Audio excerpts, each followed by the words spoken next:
మీరు చూస్తుంది శనగ పంట. ఈ శనగ పంటలో తుప్పు తెగులు రావడం జరిగిందనమాట. ఈ తుప్పు తెగులు ఎక్కువగా వాతావరణంలో తేమ శాతం ఎక్కువ ఉన్నప్పుడు, చలి ఎక్కువ ఉన్నప్పుడు, మంచు ఉన్నప్పుడు రావడం జరుగుతది. మనం ఎలాగో శనగ పంటని చలికాలం స్టార్ట్ అయినప్పుడు అంటే నవంబర్, అక్టోబర్ ఎండింగ్‌లో విత్తుకోవడం స్టార్ట్ చేసుకుంటాం కాబట్టి అప్పుడే అనుకూలమైన వాతావరణం ఈ తుప్పు తెగులుకి ఉంటది కాబట్టి ఇవి రావడం మనం గమనించవచ్చు.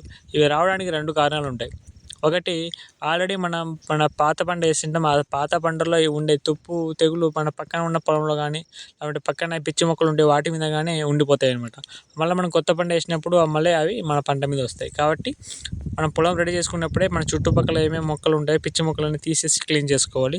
తర్వాత విత్తనం వేసేటప్పుడు కొన్ని ఈ తెగులుకి కంట్రోల్ చేసే కొన్ని కెమికల్స్ ఉంటాయి. లైక్ కార్బనిజం గానీ, మ్యాంకోజెబ్ గానీ ఈ కెమికల్స్ ఉంటాయి. ఈ కెమికల్స్‌తో మనం విత్తన శుద్ధి చేసుకొని విత్తనాలు వేసుకోవచ్చనమాట. విత్తనాలు వేసిన తర్వాత ఎప్పుడైతే మీరు పొలంలో చూసినప్పుడు ఈ ఒక మొక్కకు గానీ, ఒక ఆకుకు గానీ ఇలా మీకి ఆ ఆకు కింది భాగాన ఎర్రటి బుడిపెలు లాంటివి ఏమన్నా మీకు కనబడితే అది తుప్పు తెగులుకి స్టార్ట్ అయిందని అర్థం అనమాట. అప్పుడు మీరు అది గమనించి అప్పుడే వెంటనే మీరు దీనికి తగ్గట్టు చర్యలు తీసుకోవడం స్టార్ట్ చేయాలి. లైక్ కార్బనిజం ప్లస్ మ్యాంకోజెబ్ కాంబినేషన్‌లో కొన్ని కెమికల్స్ వస్తుంటాయి.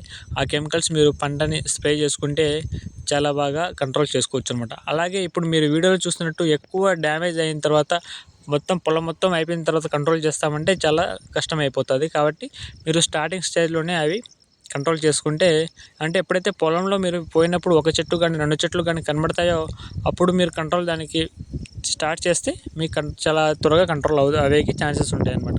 మీరు నా చేతిలో చూసుకుంటే ఆ ఎర్రటి బుడిపెల్ని నా చేతికి అందినప్పుడు కొంచెం ఆ రంగంతా మీరు గమనించవచ్చు. కాబట్టి చాలా జాగ్రత్తగా ఉండాలి. ఇలాంటి మరిన్ని వీడియోల కోసం మన ఛానల్‌ని సబ్స్క్రైబ్ చేసుకోండి. మీ రైతు సోదరులకి ఈ వీడియోని షేర్ చేయండి.